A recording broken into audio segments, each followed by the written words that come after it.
your problems taken care of before they become a problem for you. TCB. Taking care of business.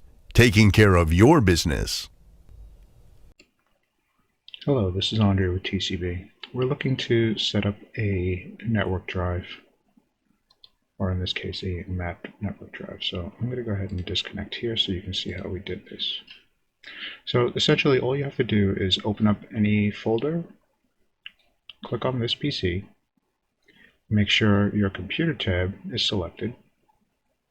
At that point you want to click Map Network Drive. And in this network we have network sharing set. So it's going to, when I click browse, it's going to take a moment and see what shares are available. We'll go ahead and select one of our shared folders. We can change what drive letter we want to fit our preferences. We can also select reconnect at sign-in, so every time the machine reboots, it's going to automatically go out and set this setting for you. If you're on a domain or anything along those lines, you may want to put in your login credentials here, but we don't need to in this case. So I'm going to go ahead and click Finish.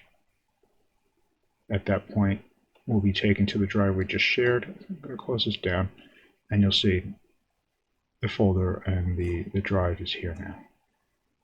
Thank you.